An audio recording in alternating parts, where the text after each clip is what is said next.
Los invito a pasar al escenario. Alberto Ruiz Gallardón es licenciado en Derecho y ha ocupado numerosos cargos de responsabilidad, tanto en el Partido Popular como en diversas instituciones.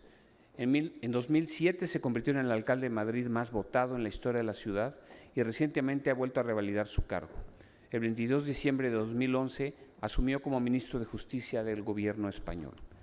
Rebecca Greenspan, una de las mujeres más destacadas en el mundo de los organismos internacionales, es economista y socióloga. Fue vicepresidente de Costa Rica, ministro de Vivienda, ministro coordinador de Economía, ministro coordinador de Asuntos Sociales y viceministro de Hacienda. En 2001 fue directora de la Comisión Económica para América Latina y el Caribe. En 2014 asume el cargo que actualmente ostenta de secretaria general de la Secretaría General Iberoamericana. Finalmente, Martín Santiago, con una vasta experiencia mundial y regional de trabajo con organismos internacionales, trabajó como oficial en financiación de exportaciones medio y largo plazo, también como analista de comercio exterior y como profesor asociado en diversas universidades. Es egresado de la Universidad Complutense de Madrid y tiene un diploma de honor en Ciencias Políticas. Con ustedes, la administración de las expectativas. Muy buenos días a todos. Quiero empezar mis palabras, en primer lugar, agradeciendo al presidente Sanguinetti la oportunidad que nos ha dado a los tres que estamos en esta mesa y a todos los componentes del Círculo de Montevideo de durante tantos años, en esta 25ª reunión plenaria, tener la oportunidad de escuchar y de aprender. Tener la oportunidad de reunirnos con aquellas personas que han ocupado esos extraordinarios puestos de responsabilidad en sus respectivos países, que se han destacado desde cada uno su compromiso ideológico por una vocación de servicio público y que, una vez finalizado ese compromiso con los ciudadanos, no han querido que su experiencia se quedase egoístamente en su recuerdo, sino que han querido compartirla para que aquellos que en el relevo natural tienen que asumir ahora esa responsabilidad de ese gobierno puedan incorporar un equipaje que sin duda ninguna no tendrían sin la generosidad de los componentes del Círculo de Montevideo. Agradecer también de forma muy especial al ingeniero Carlos Slim esta extraordinaria acogida que nos ha hecho en esta maravillosa Ciudad de México y que una vez más nos demuestra que la vocación que aquí ayer se resaltó mucho de compromiso y liderazgo de México con toda la región latinoamericana es de carácter permanente y no solamente lo es en los niveles gubernamentales, oficiales, sino también por parte de esa sociedad civil pujante, dinámica, activa que representa Carlos Slim. El impacto de la tecnología es el motivo central de esta reunión plenaria del Círculo de Montevideo y nos toca a nosotros, y tengo que decir que para mí es un orgullo compartir mesa con Rebeca y con Martín, hablar sobre el Gobierno y sobre la administración de las expectativas.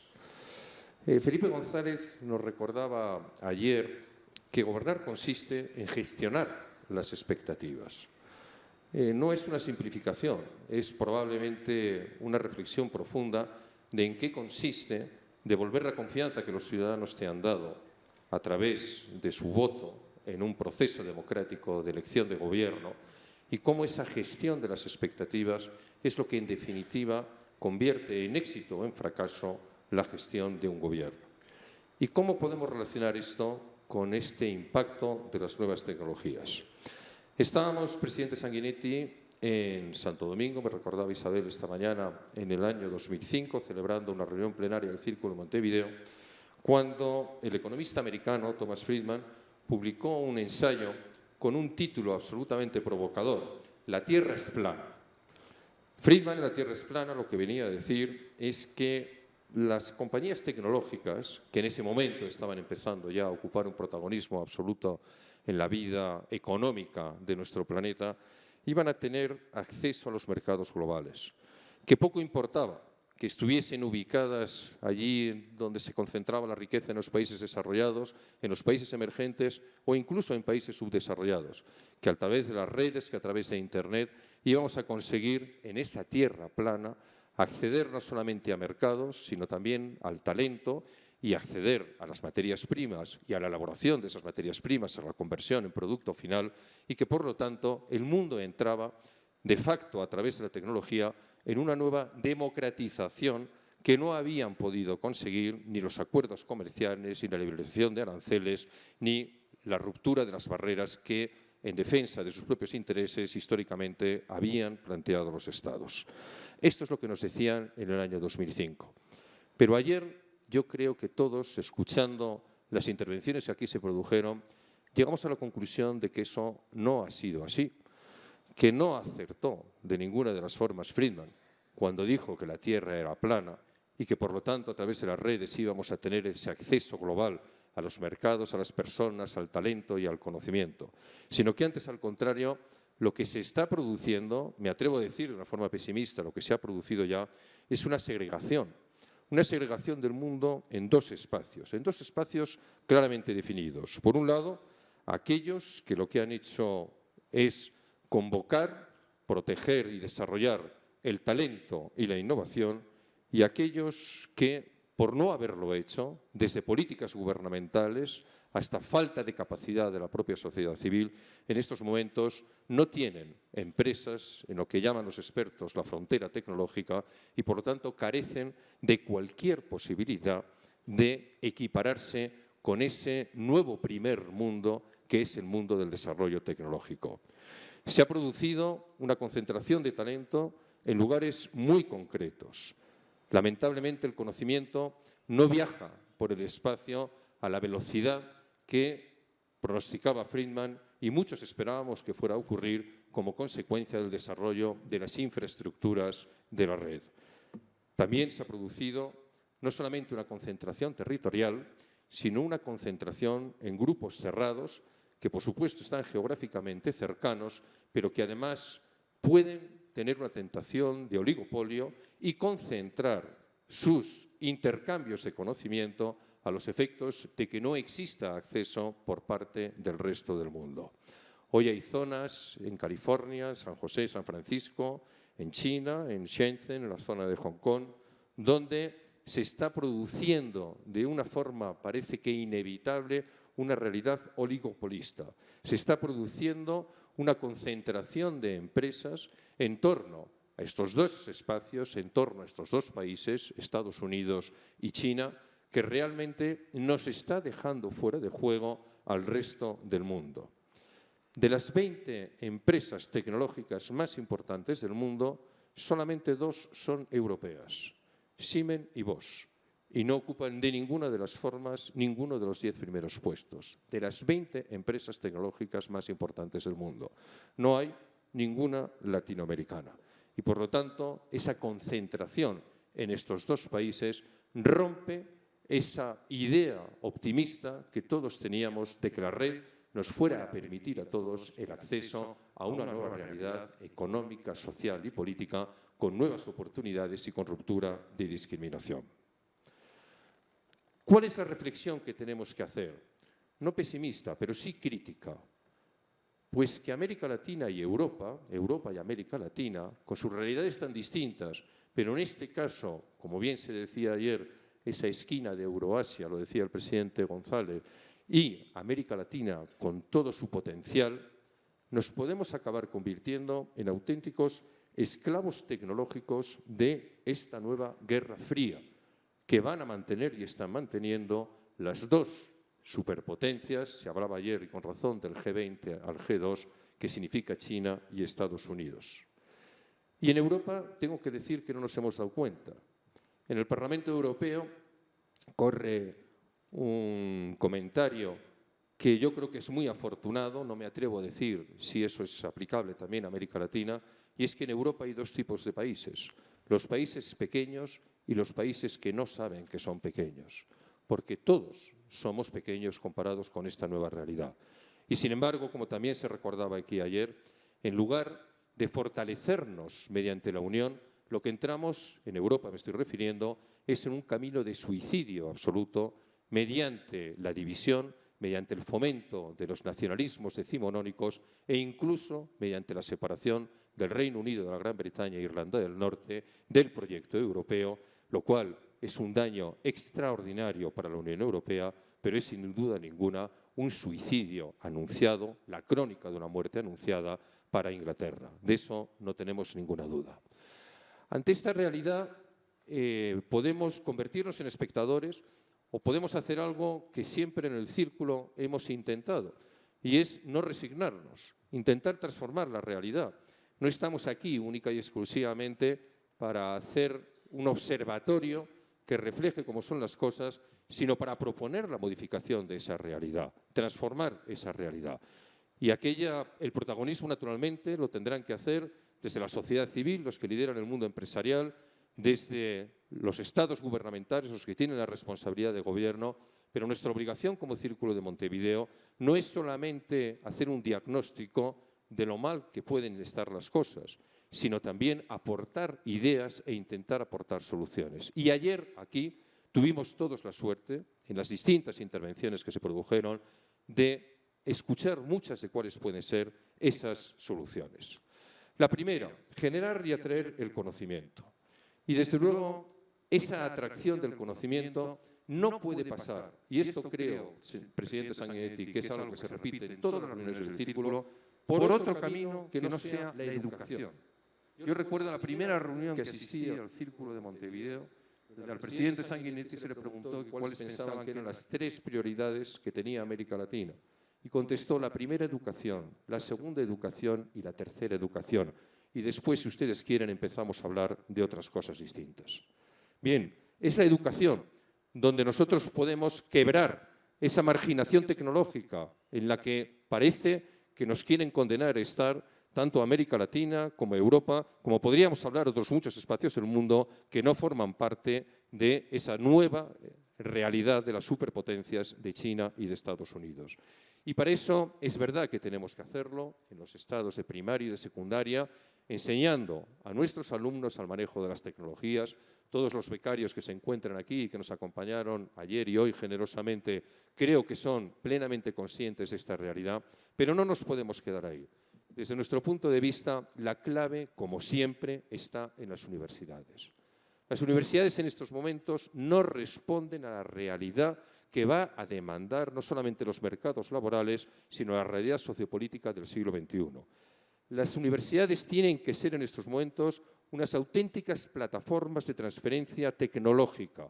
Y las universidades tienen que ser el espacio y el tiempo donde se concentre la respuesta de estas sociedades a lo que puede convertirse durante el siglo XXI en una exclusión de facto del espacio de oportunidad que representan las nuevas tecnologías.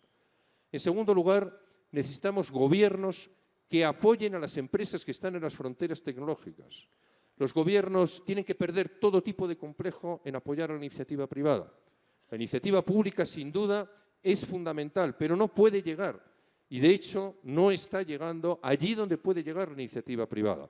Y esas empresas, construidas mediante el esfuerzo, mediante el riesgo del capital y mediante la concentración de talento, tienen que tener el apoyo de sus respectivos gobiernos. La cooperación público-privada es la única forma de alcanzar el éxito en este desafío tecnológico.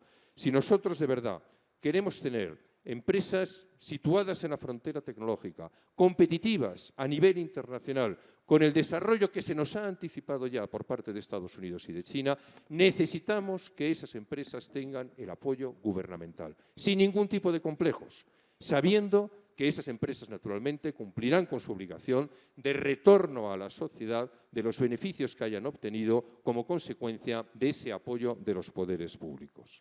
Y todo esto significa la necesidad de firmar un nuevo contrato social. Cuando se habla de la cuarta revolución tecnológica, hay quien dice, y es verdad, que las 4 componentes de esa expresión son mentiras. Ni es la cuarta, ni es una revolución, ni es exclusivamente tecnológica. Pero lo cierto es que tenemos unas nuevas realidades sociales que exigen en estos momentos tener una lucha importante contra la exclusión. Exclusión de regiones en el mundo. No podemos de ninguna de las formas ser servidores de un duopolio durante todo un siglo como consecuencia de las nuevas realidades tecnológicas y de exclusión de determinados sectores sociales que se pueden quedar excluidos directamente de este espacio de oportunidad como consecuencia de esa falta de conocimiento o de esa falta de oportunidad. 5 ideas que solamente las apunto para terminar, por si mis compañeros de mesa quieren ahondar en alguno de ellos, y que son complementarias de este diagnóstico, insisto, pesimista, pero también realista y también optimista en cuanto a la capacidad de corrección.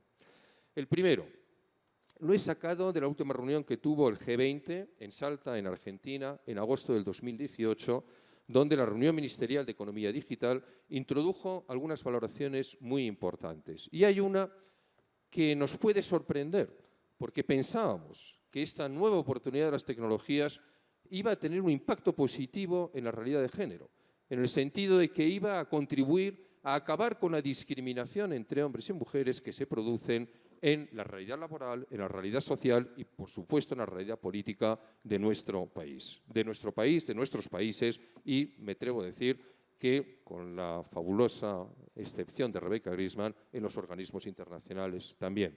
Pues bien, la reducción de la brecha digital de género debe de ser un objetivo permanente. ¿Por qué?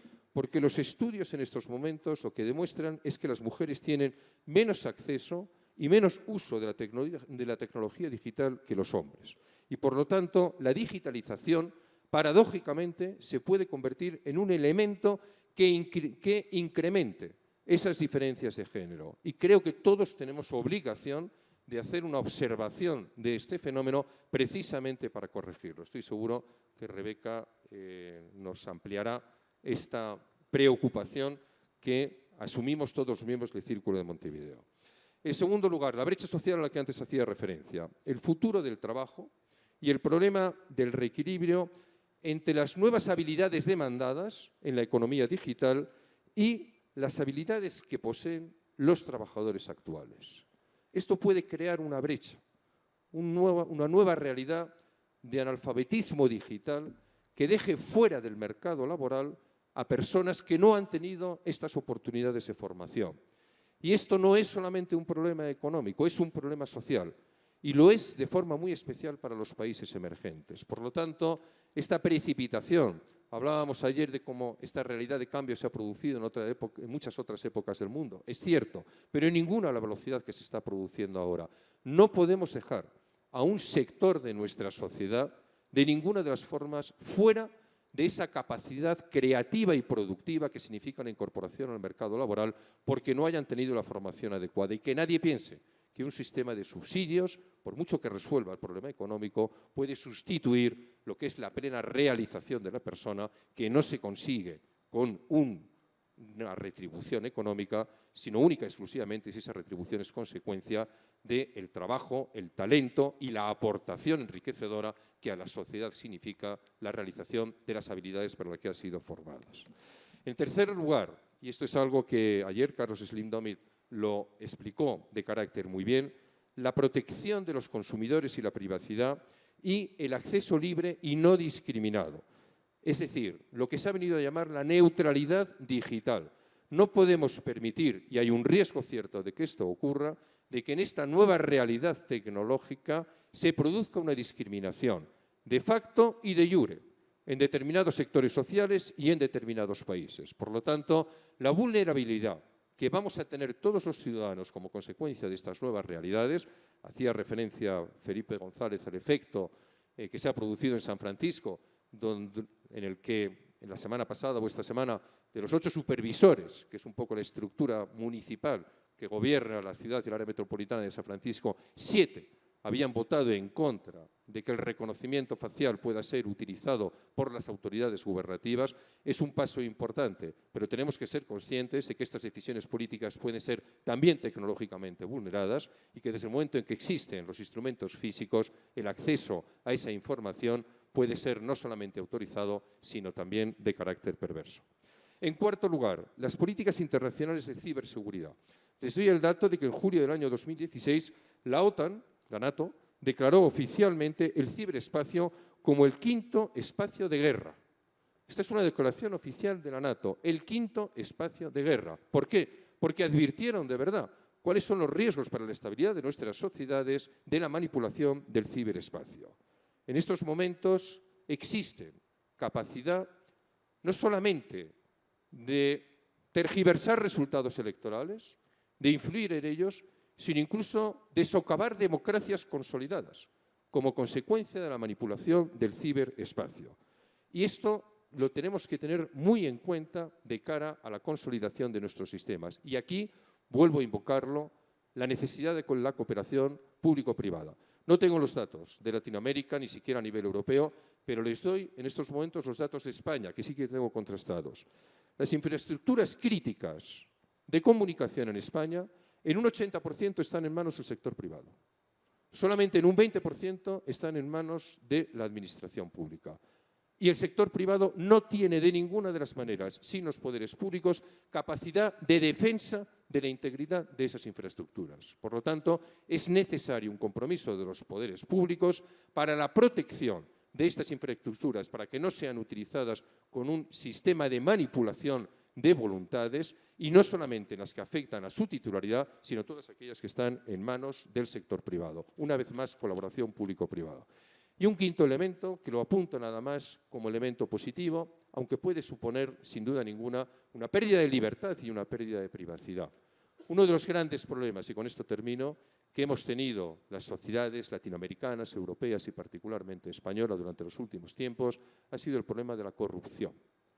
El problema del enriquecimiento injusto con base a una utilización espuria y perversa del dinero público o de las facultades que a los servidores públicos les daba la situación en la que tenían. Bien, la corrupción está íntimamente ligada con una circulación no autorizada y al margen de los controles legales del papel moneda. Ya sé que no es lo único y que pueden existir mecanismos alternativos. El otro día recordaban aquí también que en estos momentos el 85% de las transacciones que se están realizando en China se están realizando a través de los teléfonos móviles, con aplicaciones de pago. Lo de menos es que se haga con el teléfono móvil. Lo demás es que ese teléfono móvil a quien deriva es a una cuenta corriente, a una cuenta bancaria, que lo que hace es sacar de circulación el dinero. Y si se saca de circulación el papel moneda, se saca de circulación también el dinero negro. ¿Qué quiero decir con esto?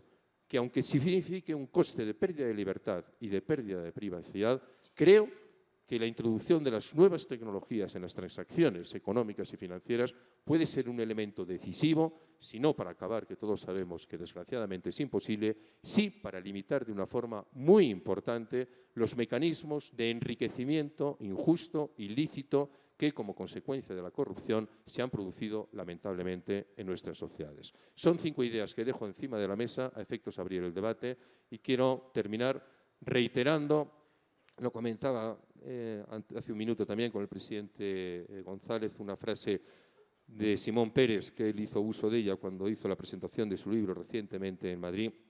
Dice, al final, los optimistas y los pesimistas mueren igual, pero los optimistas viven un poco mejor. Yo creo, me he sentido en la obligación de poner encima de la mesa cuáles son los riesgos, pero créanme que si América Latina, Europa y detrás de nosotros otras regiones del mundo que no son las del duopolio tecnológico, es decir, Estados Unidos y China, nos ponemos en marcha, estaremos con capacidad, por nuestro talento, por nuestra voluntad, por lo dinámico de nuestras sociedades, no solamente de alcanzarles, sino de incluso superarles. Eso sí, para corregir el problema, lo que tenemos que hacer es diagnosticar el problema. Muchísimas gracias.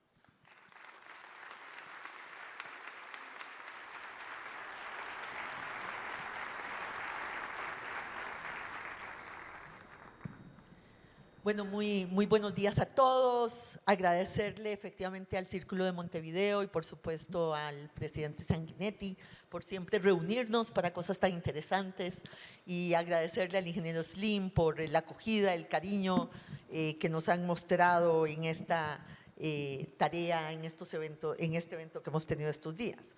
Comienzo por algo que ha dicho Alberto, parafraseando a Felipe González, en el sentido de que la principal tarea de gobernar es gestionar las expectativas.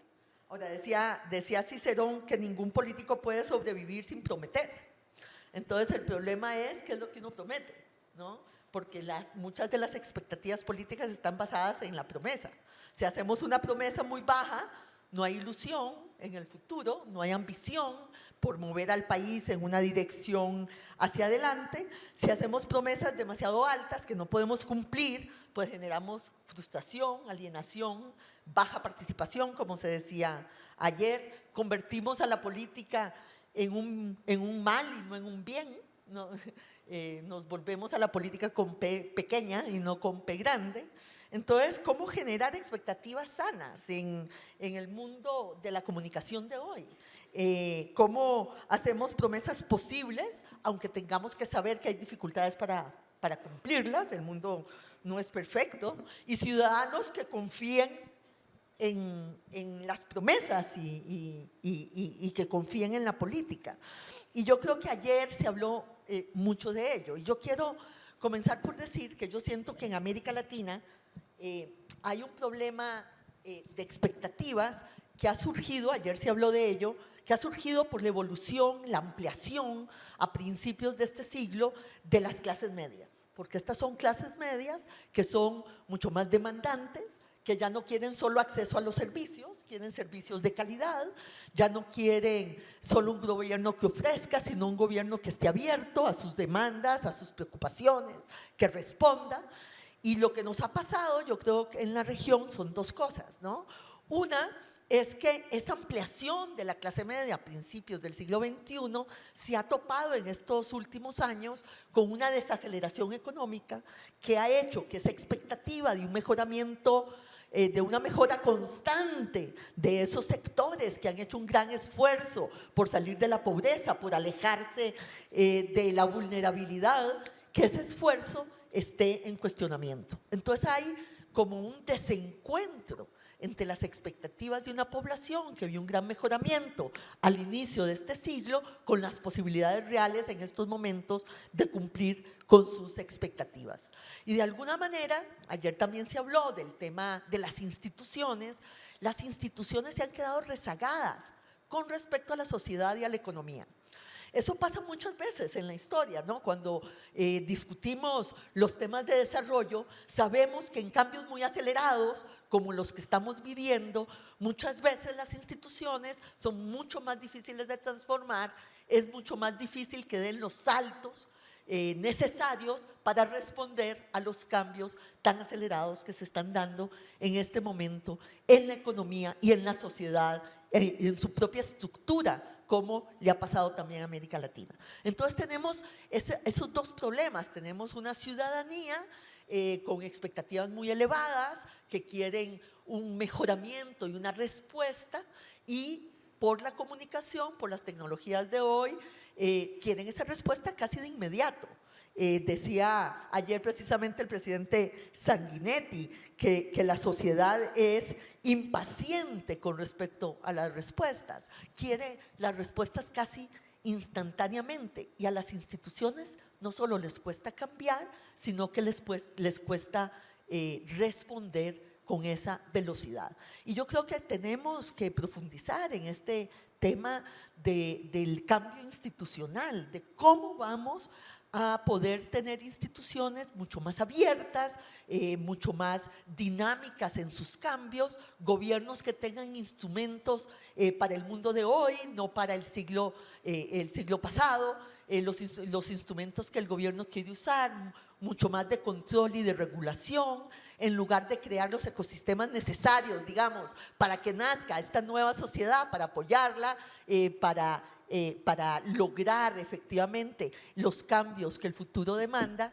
Es un problema serio en términos de cómo responder a este desencuentro entre la política y las expectativas de la población, entre las instituciones y las necesidades del mundo de hoy. Y ayer esto fue mencionado por varios de los ponentes magníficos que tuvimos, y que me parece que genera una buena parte del problema político, del desencuentro de la ciudadanía con la política en estos momentos.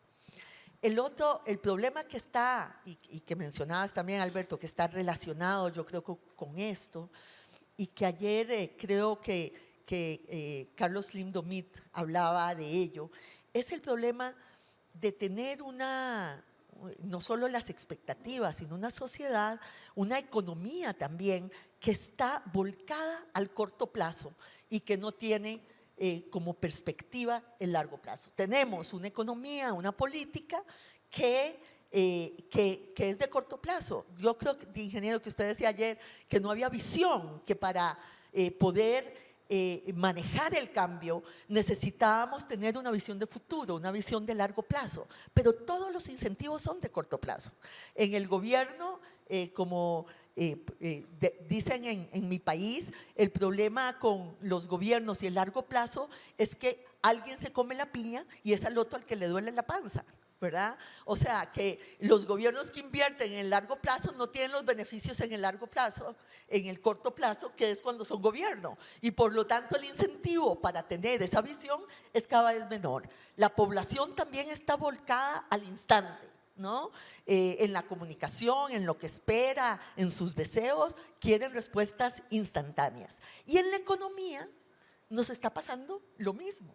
Tenemos incentivos en las empresas económicas, las que son abiertas, de capital abierto, a gerentes, CEOs, que están pensando en el valor de la acción hoy y no en la inversión tecnológica del mañana. Y por eso también tenemos este problema de que, claro, si mi incentivo y mi salario está ligado al valor de la acción hoy, pasa lo que nos pasó en Estados Unidos con la baja de impuestos, por ejemplo, que puso Trump, donde la mayor parte de la ganancia o del ahorro de esos impuestos no se fue a la inversión y a la investigación y a la innovación, se fue a comprar cada una de las empresas sus propias acciones, lo que se llaman los buybacks. La mayor parte de ese dinero se fue a los buybacks para aumentar el precio de la acción y por lo tanto el incentivo espurio, digamos, de muy corto plazo del accionista que está ahí no para quedarse, sino para vender y comprar, y del gerente que está ahí para ganar su bono de acuerdo al precio de la acción de hoy. Y por lo tanto ese incentivo de largo plazo no existe. Tenemos pocos incentivos de largo plazo para esa visión de futuro, para esa visión estratégica. No tenemos esos incentivos ni en la política, en el sistema democrático que tenemos que encontrar. Antes eran los partidos políticos, ¿verdad?, que tenían esa visión de largo plazo. Hoy, en su debilidad, eso no lo tenemos. Y en la economía también tenemos una economía con incentivos de muy corto plazo en las empresas. Entonces, una de las tareas, me parece, importantes es cómo encontramos los instrumentos para poder volverle a infundir a nuestra sociedad y a nuestra política y a nuestra economía esa visión estratégica, esa visión de largo plazo. Yo he dicho muchas veces que el problema acá es que el largo plazo no es una sucesión de cortos plazos, ¿verdad? El corto y el largo plazo comienzan al mismo tiempo. ¿Cómo hacemos para que el corto y el largo plazo comiencen al mismo tiempo? Porque el largo plazo estratégico con una visión de futuro no es una sucesión de acciones de corto plazo por parte de todos los agentes económicos y sociales y políticos de nuestro entorno. Entonces, me parece que ese es un tema fundamental, porque este rezago de inversión en la tecnología de la que nos hablaba ayer Carlos Slim Domit tiene que ver con esta posibilidad de tener una perspectiva de largo plazo. Y yo aquí digo algo con respecto a los economistas. Los economistas creímos, yo creo, a finales del siglo pasado, que las empresas abiertas al capital accionario iban a ser mucho más innovadoras y mucho más dinámicas que las empresas familiares. Hoy en día eso se está revisando, precisamente porque muchas veces las empresas familiares tienen más visión de largo plazo que por esta distorsión de los incentivos que las empresas accionarias. Hay que buscar nuevas formas para que los incentivos se alineen con esta necesidad estratégica de visión, de manejar el cambio hacia futuro. Y esto tiene que ver también con el proyecto común de sociedad, porque precisamente parte del problema de cohesión social, de la fragmentación que vemos en muchas de nuestras sociedades, tiene que ver con este elemento de una falta de visión común, hoy en día, si no hay confianza, pues la sociedad se divide entre las expectativas de un grupo y de otro que se vuelven mutuamente excluyentes. Mi segundo punto que tocaste, Alberto, también, que me parece importante con respecto a ello, es el tema del futuro del trabajo, ¿no? Y aquí yo quisiera tal vez decir dos temas. Uno es que la preocupación, cuando vemos las encuestas en la región, la preocupación de la gente se ha concentrado en el empleo, en un temor a perder el empleo, a vivir en un mundo sin trabajo en el futuro, y en la desigualdad. En la comisión que hizo la Organización Internacional del Trabajo, que acaba de sacar su informe en enero de este año, de la que yo tuve el honor de participar, nosotros no compartimos, digamos, estas noticias de un mundo sin empleo y de un trabajo humano barrido por la tecnología. En realidad nosotros no creemos que el problema principal sea el crecimiento sin empleo. Estamos convencidos de que habrá, y yo creo que en eso Latinoamérica debería también ponerse en esta dirección. Estamos convencidos de que el mundo del futuro va a requerir una expansión increíble de empleos importantes para todos los ciudadanos. En primer lugar, vamos a vivir más años y por lo tanto tendrá que haber una expansión enorme de la salud y de la educación.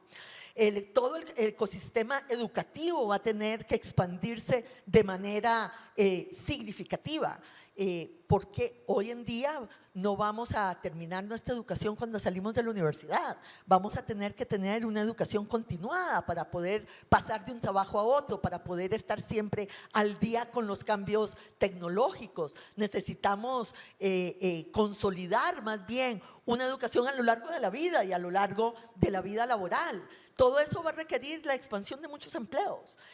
Sabemos que en mucho de las energías renovables y de las energías verdes y azules, ahora la economía tiene color, cuando yo estudiaba, ¿no?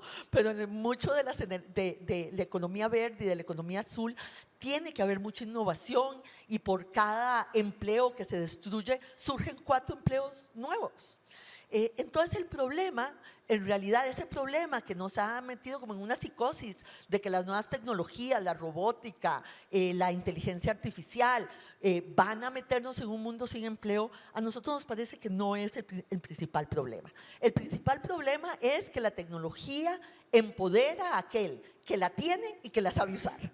Y por lo tanto, a lo que tendríamos que dedicar nuestros esfuerzos es saber cómo hacemos que el acceso sea universal y cómo hacemos que la gente sepa usar las nuevas tecnologías. Porque en la medida en que podamos hacer eso, podríamos darle respuesta a lo que has dicho muy bien, Alberto. Y es que tenemos un mundo donde hay trabajos que no encuentran trabajadores y trabajadores que no encuentran trabajos, porque hay una desalineación entre las habilidades que son necesarias para los trabajos que existen con respecto a los trabajadores que buscan trabajos que ya no existen. Y aquí nosotros hemos compartido en ese informe que la tarea es proteger al trabajador y no al trabajo del pasado, que aquellos que se van a dedicar a tratar de que no haya cambio, de que los trabajos del pasado subsistan, estarán en el camino equivocado. Lo que hay que hacer es proteger al trabajador en estas transiciones dinámicas y no al trabajo que tenemos que dejar atrás. Y por lo tanto, todo el tema de la educación continua, todo el tema de las habilidades, todo el tema de la capacitación, todo el tema de la seguridad social se convierten en los elementos fundamentales para poder enfrentar con menor incertidumbre el mundo que viene y salir de esta psicosis de que vamos a un mundo sin empleo. Por supuesto, ahí entonces está el tema de género, que es un tema también fundamental. Porque el problema de que se amplíe la brecha digital entre hombres y mujeres tiene más que ver que con el acceso, que yo creo que ahí se ha ido cerrando la brecha, tiene más que ver con las carreras que estudian las mujeres. las mujeres están subrepresentadas en las carreras tecnológicas, en lo que llaman las STEM, ¿no?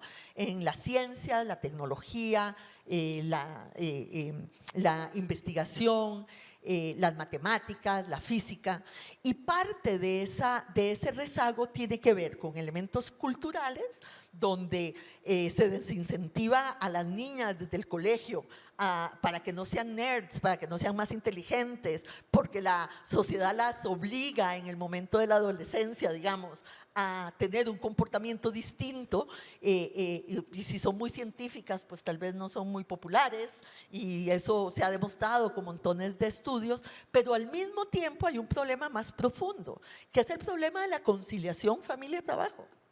Y precisamente el mundo que viene, que es un mundo donde yo creo que vamos a poder tener mucho más control sobre nuestro tiempo, mucho más flexibilidad sobre nuestros horarios, debería ser un mundo en el que pueda más bien reducir la brecha, reducir esta brecha que afecta tanto a las mujeres en términos de la conciliación entre la familia y el trabajo, y que yo creo que paulatinamente, como cambian las nuevas generaciones, en las que yo tengo mucha confianza, también tienen ese problema los hombres, que es la conciliación entre tu vida laboral y tu vida de los afectos, tu vida de los cuidados y tu familia. Y las nuevas tecnologías podrían más bien acercarnos con una mayor, bueno, eso es casi un eufemismo, decir que vamos a tener más control sobre nuestro tiempo personal, nuestro tiempo libre, para no decir que probablemente en el futuro se reduzcan las jornadas laborales, como ha sucedido en todas las revoluciones industriales y tecnológicas. Pero eso podría ayudar, la flexibilidad en los horarios, la capacidad de poder tener esquemas mucho menos rígidos, puede más bien ayudar a cerrar esa brecha digital. Pero claro que este es un tema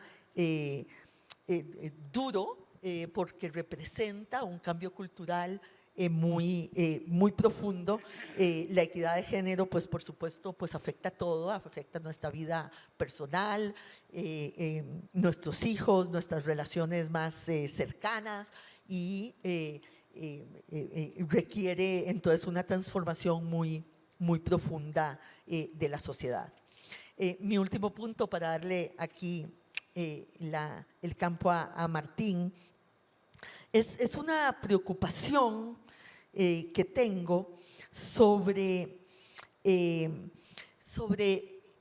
la expectativa que hay sobre lo que ahora llaman como la política de la sinceridad.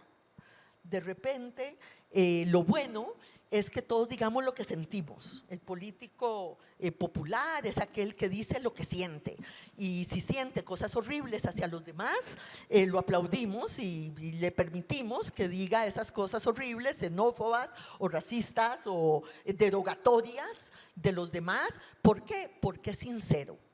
Y yo quisiera aquí repetir una frase de Sabater, que decía con respecto a lo más importante que pasó en el siglo XX, que fue la Declaración de los Derechos Humanos, ¿no? Sabater decía que con respecto a la Declaración de los Derechos Humanos, la hipocresía era progreso, porque antes si violábamos los derechos humanos, pues no teníamos que escondernos, porque no había una declaración. Hoy en día, pues no podemos violarlos simplemente abiertamente, tenemos que controlar nuestros peores instintos y por lo menos ser hipócritas.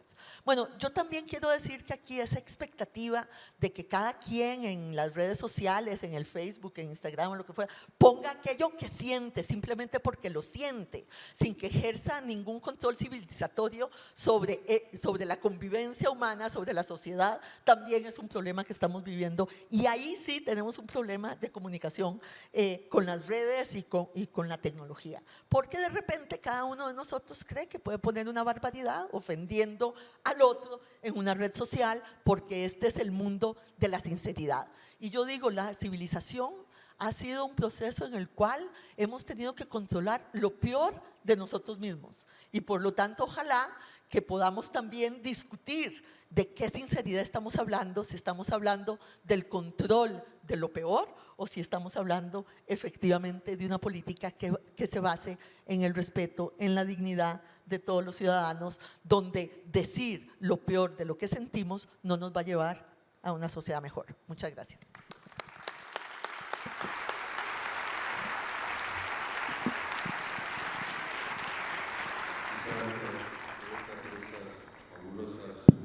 Provocaciones intelectuales que nos has introducido, y le pedimos ahora a Martín Santiago que haga su exposición.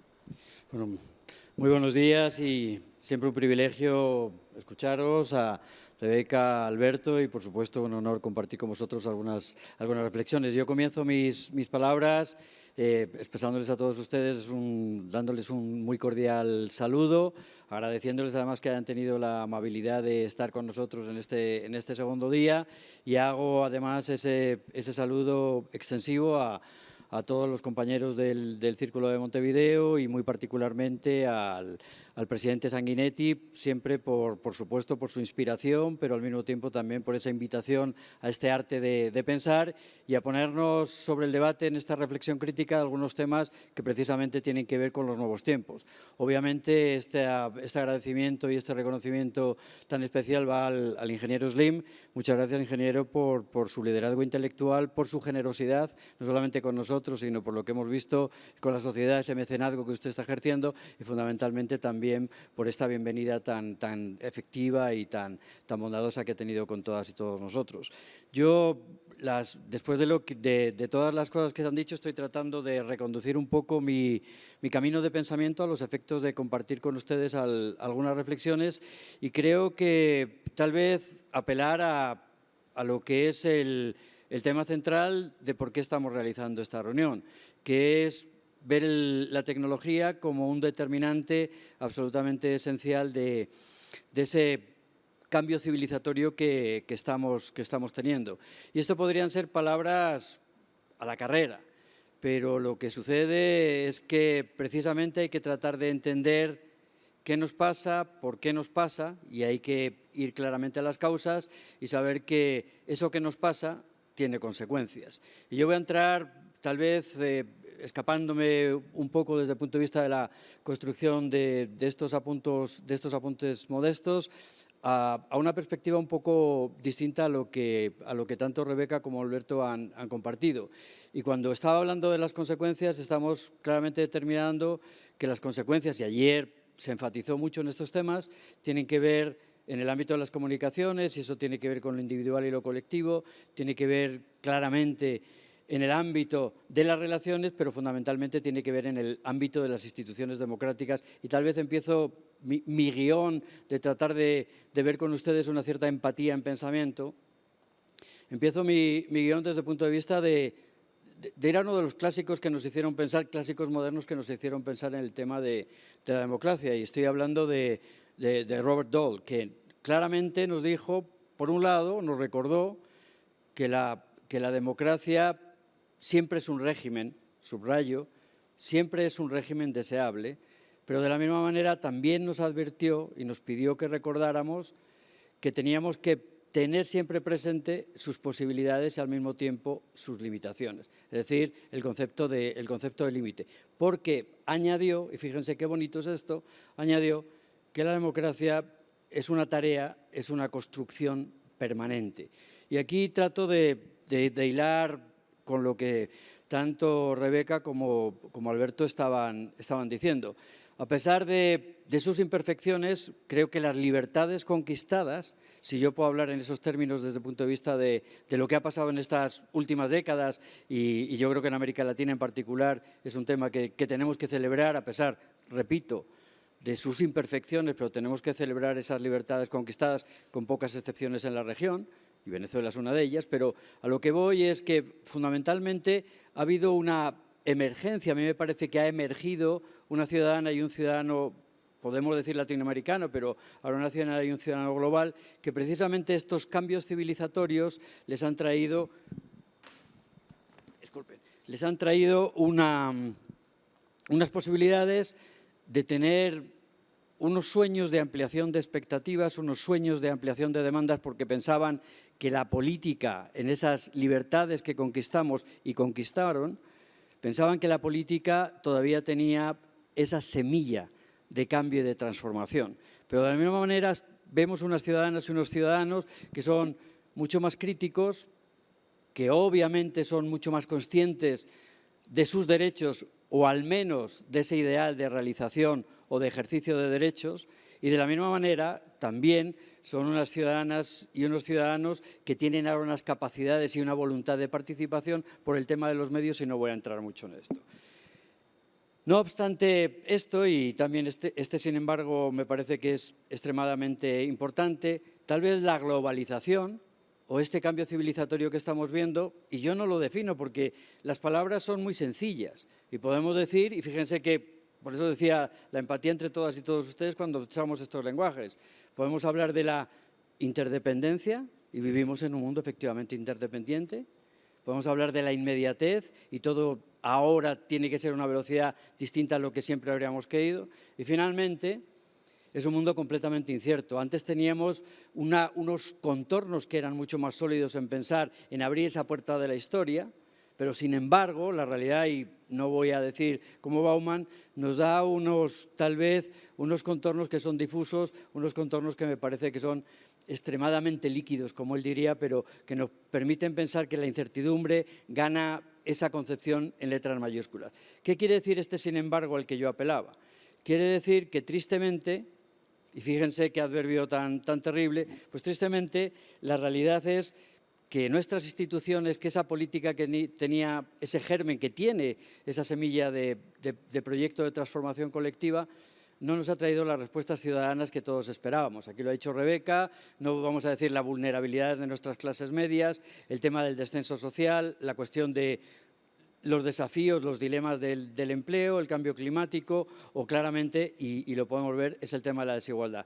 Pero fíjense, y yo estaba haciendo simplemente tratando de ponerle algunos apelativos a este tema de la interdependencia, obviamente los incentivos y la inmediatez.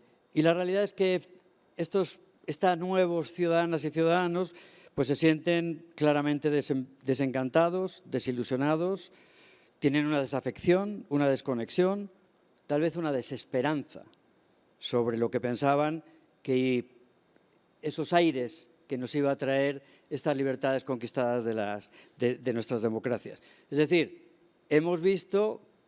vemos y seguramente seguiremos viendo, tal vez con otros tonos y otros matices, que hay un malestar en la democracia, pero gracias al Latinobarómetro, aunque vamos descendiendo, todavía, y esto lo ha dicho muchas veces Naciones Unidas, con el informe de Democracia y Ciudadanía, todavía no tenemos un malestar con la democracia. Sin embargo, un riesgo, y un riesgo tremendamente complejo, y que ayer tanto el presidente Sanguinetti como el presidente González nos lo recordaron claramente, está esa tentación, tal vez ese refugio, si lo puedo decir en otros términos, a la antipolítica, a la demagogia, al populismo, es decir, a ese engaño, y muchas gracias, presidente González, porque usted definió ayer precisamente populismo de la forma más fácil que podemos entenderlo, ese engaño de respuestas fáciles a problemas complejos. Y la realidad que tenemos hoy es que estamos hablando, y yo le podría poner ahora tal vez un término sumatorio a todo esto que acabo de mencionar, que estamos ante una situación de crisis de política, pero ¿cuántas veces hemos dicho crisis de política? Porque en realidad es un debate antiguo para problemas nuevos. Retorno a esto y voy tratando de cerrar con una especie de pensamiento crítico hacia adelante, con lo que yo creo que son alguna definición, y trato de hacer la caracterización en lo que se nos invitaba a comentar, que es el tema de gobierno y obviamente expectativas. Y a mí me parece que cambio el título porque tal vez podríamos hablar también de una forma sencilla.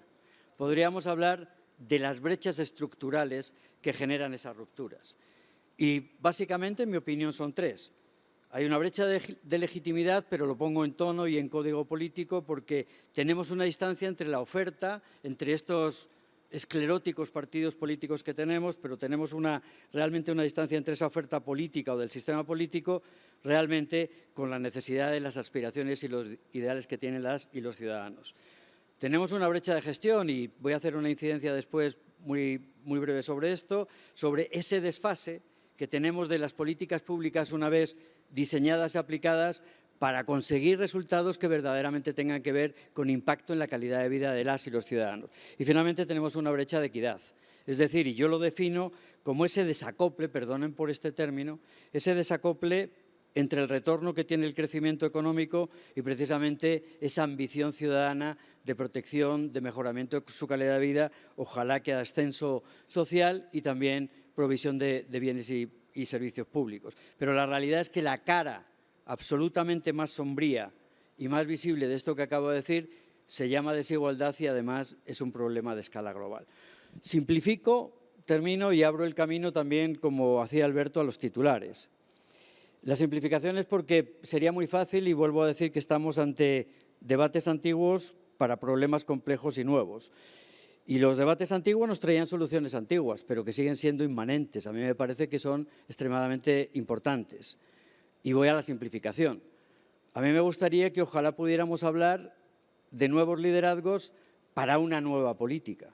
Nuevos liderazgos que sean veraces, es decir, que no utilicen obviamente la posverdad como una distorsión clara de la realidad y sabemos que se está haciendo, que sean incluyentes, que ojalá que sean responsables con esas promesas que luego tristemente, y perdón de nuevo por el adverbio, no se cumplen, pero fundamentalmente que también cambien de signo desde el punto de vista de su composición. Y estoy hablando porque yo no lo voy a decir, Rebeca lo ha explicado extremadamente bien, pero necesitamos más mujeres porque posiblemente esas dinámicas de cambio que tendríamos para pensar esos proyectos, esa ambición colectiva de transformación, sería mucho mejor si tuviéramos más mujeres. Segundo término es el tema indispensable, ayer se dijo, el señor Slim lo mencionó muy claramente, esa es la voluntad del acuerdo. Yo no necesito decir que efectivamente para tener previsibilidad, estabilidad y continuidad necesitamos pensar en largo plazo, pero reflejado en esa plataforma de aquellas acciones, de aquellos instrumentos que tienen nuestros sistemas políticos precisamente para progresar y conseguir resultados. Estamos hablando de las políticas de Estado. Y en último término, necesitamos el tema de la efectividad y que ojalá que con esa visión estratégica, con ese liderazgo, con esta nueva plataforma de acuerdos y concertación que nos permita pensar con previsibilidad hacia adelante y con ciertas tal vez dimensiones de concertación, pensar que tal vez podríamos llegar, sí con universalidad a todos, pero fundamentalmente llegar a los más vulnerables y yo creo que la Agenda 2030 es muy clara en esto, que necesitamos decisión política, que necesitamos el tema de capital institucional y absolutamente el tema de recursos y transparencia. Termino simplemente con los titulares. Y si me permites, Alberto, son 5. Uno, claramente, si lo que estamos hablando es precisamente que tenemos que reforzar esos valores y esos ideales democráticos, necesitamos una expansión de la democracia. Y a mí me fascina estar en el círculo porque efectivamente es un aprendizaje. Y yo recuerdo, presidente González, que usted no lo repite, solo le cambia un apelativo, usted no lo repite una y otra vez.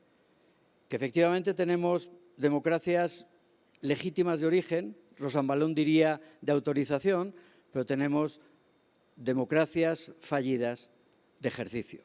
Y a mí me parece que ese es un tema absolutamente fundamental que tenemos que tratar de pensar y que al mismo tiempo que estamos pensando esto, y perdonen que haya citado a Rosambalón porque él nos dice que efectivamente tal vez ese binomio entre representantes y representados se ha convertido ahora en un binomio entre gobernantes y gobernados. ¿Qué quiere decir esto?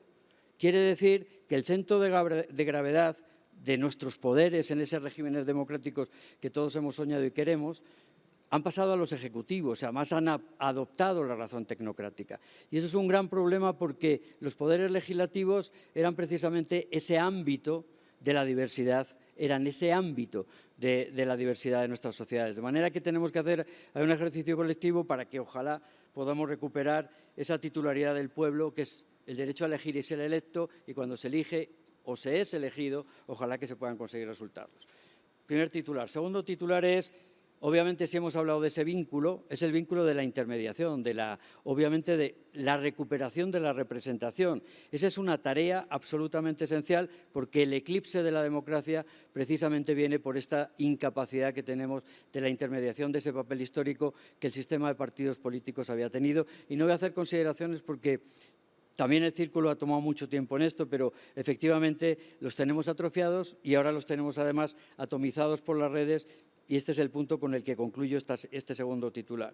Y es que yo creo que las redes han roto los límites de la política. Han roto los límites de la vida política porque nos dan otros tiempos, nos dan otros espacios y nos configuran otro ciudadano. El ciudadano digital no es el mismo ciudadano. El leviatán de los 140 caracteres cambia completamente la dinámica de pensamiento que tenemos. De modo que me parece que tratar de pensar, por un lado, en los partidos políticos que ojalá puedan volver a esa tarea de articular, obviamente catalizar y mediar ante los intereses de los ciudadanos y los poderes políticos y, fundamentalmente, ojalá que conviertan la posibilidad de las redes en potencia política. Tercer titular, y culmino, es el tema del contexto que necesita esta democracia y esta política, que se llama el Estado y tampoco, presidente González, vamos a volver a las utopías regresivas. Pero a lo mejor sí, algunas de las valoraciones clásicas, y también con O'Donnell trabajamos mucho de decir sí burocracias, yo creo que eficaces, sí sistemas legales que lleguen a todos y sí fundamentalmente la posibilidad de tener un Estado que realmente dé claridad y ponga en valor el tema del interés general. Dotar al Estado de esas capacidades me parece que es un tema absolutamente esencial, pero como ustedes han dicho y nos han recordado muchas veces aquí en el Círculo, ese Estado-nación, y usted también, presidente González, lo mencionaba ayer, tristemente está mediatizado tanto interna como externamente. Dos titulares más y concluyo. Es el tema del buen gobierno. Y el buen gobierno para mí simplemente es volver a trazar esa línea respetuosa entre gobernabilidad y gobernanza. ¿Y qué quiere decir esa línea respetuosa? Y no voy a hacer ninguna disquisición académica sobre esto. Cuando estamos hablando de esta cuestión, quiere decir que la gobernabilidad, de acuerdo a lo que siempre hemos entendido, y Camus y Prats nos lo han recordado, es un estado, un diseño, el equilibrio entre esas demandas y esas expectativas ciudadanas y la capacidad que tienen las instituciones de responder eficaz y legítimamente. Yo creo que no hay ninguna dificultad en entender esta cuestión, es decir, es una capacidad institucional de satisfacer expectativas. Es decir, es una cualidad, un atributo de nuestras sociedades. Sin embargo, y este es el desafío hacia adelante, necesitamos una gobernanza, un buen gobierno, que también tiene tal vez una definición o un acercamiento diferente, porque tiene un tono relacional, porque realmente desde el punto de vista estrictamente conceptual, el buen gobierno es un proceso de interacciones, se tomó esta definición, de interacciones permanentes para la cooperación y la colaboración entre actores que tienen como fin la acción colectiva. Y obviamente esto en este mundo digital nos obligaría a tratar de pensar en un modelo claramente de buen gobierno. Rosambalón, en su último libro, que se titula así, lo menciona muy claramente, el tema de búsqueda de otros escenarios de participación y con otros instrumentos es esencial. No hablo nada porque aquí se ha mencionado el tema de la revitalización del contrato social, pero termino con lo que ayer nos dijo el señor Iglesias, de que efectivamente necesitamos reconciliar la ética con la política.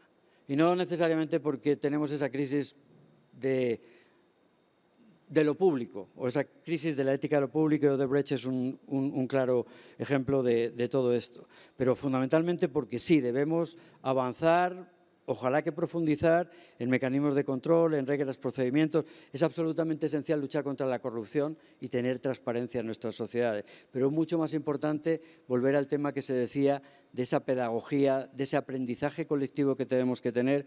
Y yo aquí señalo solamente y termino lo que dijo Aristóteles en Ética para Nicómaco. Y dijo que no se enseña ética para saber la virtud, sino para ser virtuosos. Y precisamente eso estamos. Las expectativas y el gobierno tienen claramente una determinación, que es la construcción de confianza, y yo creo que necesitamos un pacto de confianza en nuestras sociedades. Muchas gracias.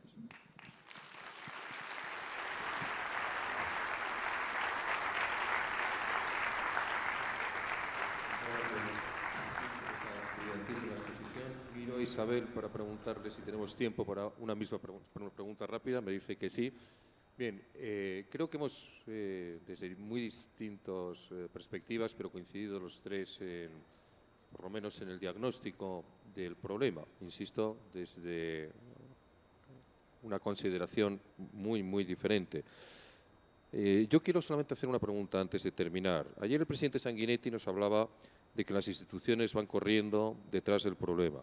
El presidente González hablaba de que el Estado representa los intereses generales. En ese debate siempre permanente sobre cuál tiene que ser la dimensión del Estado, él decía que al final la dimensión del Estado tiene que ser la necesaria para cumplir ese fin de representar los intereses generales. Y Carlos Magariños hablaba de la necesidad de fortalecer las instituciones ante las nuevas fragilidades que nos presenta esta situación derivada de las nuevas tecnologías.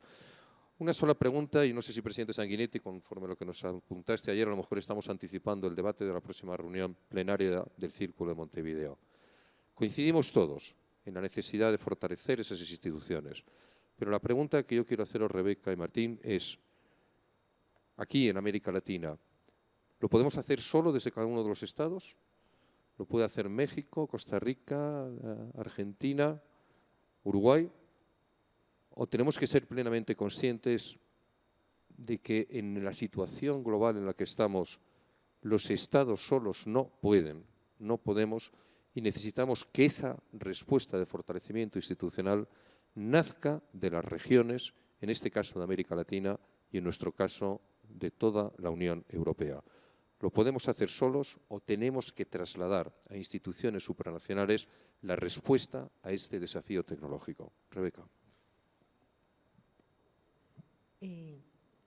Yo creo que por mi trayectoria es claro que la respuesta que yo te daría es que ninguno de nuestros países va a poder enfrentar el mundo que viene por sí solo. Especialmente yo diría que los países pequeños y medianos necesitamos un mundo basado en reglas, porque ninguno de nosotros puede defenderse o participar en ese mundo sin que haya unas reglas que nos protejan a todos. Yo creo profundamente en el multilateralismo, creo que hay que fortalecer nuestras instituciones multilaterales. No tengo duda de que requieren ayornamiento, no tengo duda que requieren cambio, pero ese cambio debe ser para fortalecerlas y no para debilitarlas. Y eso es así en la construcción institucional de la región, es así en la construcción global. Lo que pasa es que no estoy tan segura que en este momento todos los países continente, como los llama Lagos, estén en esa misma senda. O sea, el multilateralismo requiere que también aquellos que son sí grandes con respecto al mundo, que son los países continentes, sean parte de la construcción de este mundo mucho más multilateral, mucho más cooperativo. La Agenda 2030 y el Acuerdo de Cambio Climático que se aprobaron en el 2015, sin duda alguna, son dos de los grandes éxitos del multilateralismo. Y yo creo que ninguno de nosotros tiene dudas que al otro lado de la Agenda 2030 y al otro lado del Acuerdo de Cambio Climático hay un mundo mejor. Sin embargo, del 2015 para acá, lo que hemos tenido en el mundo es más fragmentación, más guerras comerciales, más escepticismo con respecto a nuestra capacidad de construir un mundo mucho más cooperativo y mucho más multilateral. En eso yo creo que realmente Europa y América Latina tienen la obligación de unirse en una voz mucho más enérgica, mucho más articulada, mucho más coordinada para defender los valores de ese mundo multilateral. Y yo veo que hay algunas señales que nos muestran que tal vez América Latina y Europa están en esa dirección, pero también a veces veo cierta inercia ¿cómo llamarla? Tal vez de falta de atención inclusive de Europa, que está tan metida en sus problemas internos, está muy viéndose a sí misma, tratando de enfrentar los problemas del Brexit y de la migración que lo han afectado tanto, sin ponerle la atención debida, digamos, a la alianza que tiene que hacer con América Latina. Pero yo no tengo duda que América Latina y Europa tienen que ser dos pilares fundamentales de la apuesta por un mundo basado en reglas, por un mundo más multilateral y más solidario. Gracias, Rebeca. Martín.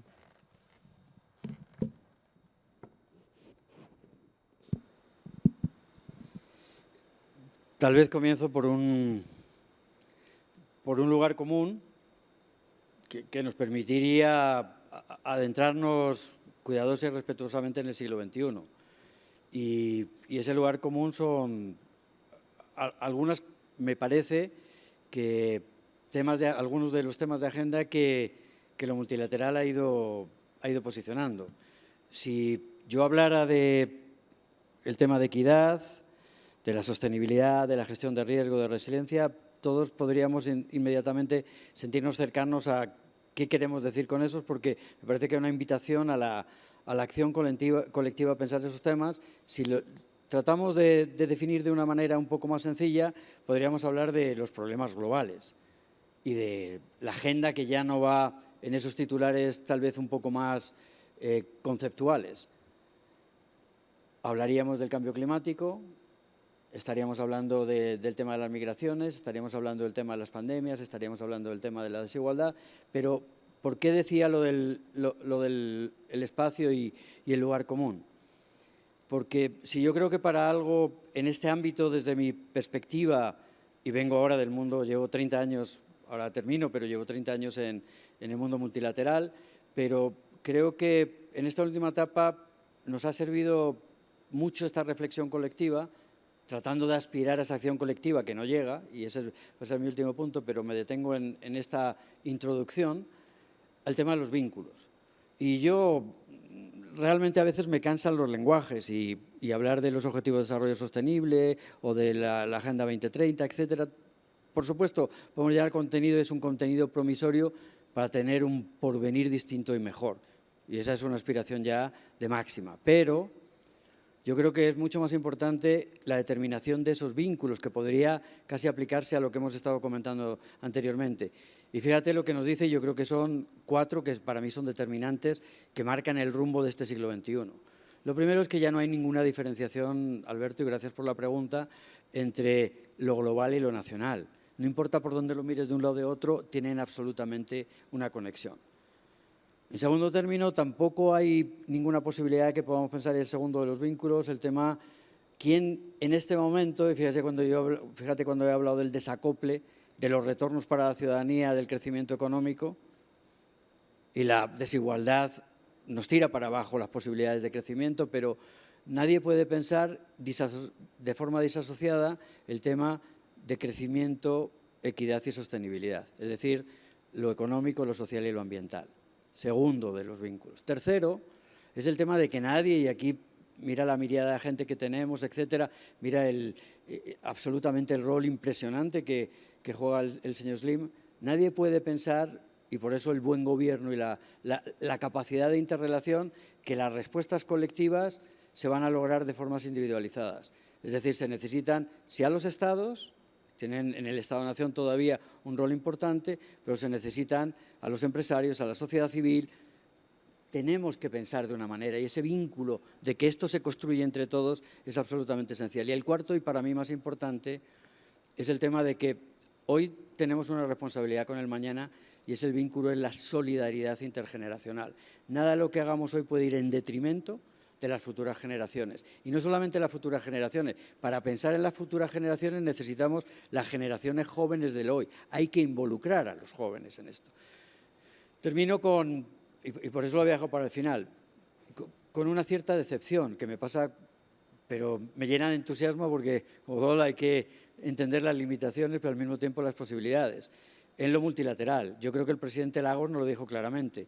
¿Cómo es posible? Y ahora estoy trabajando en una cuestión que se llama la decadencia del multilateralismo, tratando de pensarlo desde la perspectiva de que Spengler nos dijo la decadencia de Occidente, pero ¿cómo podemos estar pensando, y celebramos, y para mí fue absolutamente sorprendente, que celebráramos los discursos de los 100 años del final de la Primera Guerra Mundial, hablando de las virtudes de lo que hicimos hace 100 años, cuando tenemos estos problemas globales que mencioné, resulta que tenemos instrumentos, arquitecturas institucionales que son de otro siglo. Es decir, yo creo que las reformas al sistema multilateral me parecen absolutamente esenciales. Obviamente nos generan una posibilidad de pensamiento colectivo esencial, pero no disponemos ni los instrumentos, ni la capacidad institucional, ni la arquitectura institucional para responder a los problemas que tenemos hoy. Muchas gracias, Martín. Nos recordaba Martín Santiago un elemento absolutamente esencial, que es la obligación intergeneracional que tenemos todos los que hemos asumido de cualquier forma una responsabilidad. No hacemos en este mundo sino gestionar algo que evidentemente no nos pertenece, sino que pertenece a la generación de nuestros hijos. Y Rebeca nos decía que no es que sea una oportunidad, sino que es una obligación la que tienen Europa y América Latina de unirse en defensa de la multilateralidad. Yo estoy absolutamente convencido que de ninguna de las formas vamos a ser los esclavos tecnológicos de ese nuevo duopolio que entre los Estados Unidos y China están formando, y que entre el talento y las aportaciones que nosotros podamos provocar, presidente Sanguinetti, desde el Círculo Montevideo, habrá una respuesta de la sociedad civil, habrá una respuesta de los gobiernos, habrá una respuesta de las instituciones supranacionales, y que América Latina y con ella Europa ocuparán no un papel defensivo frente a ese nuevo oligopolio, sino un papel protagonista correspondiente no solamente a su historia y a su talento, sino sobre todo a esa voluntad de futuro de dejar a la generación de nuestros hijos una realidad mejor que la que nosotros hemos recibido de la generación de nuestros padres. Muchísimas gracias a todos.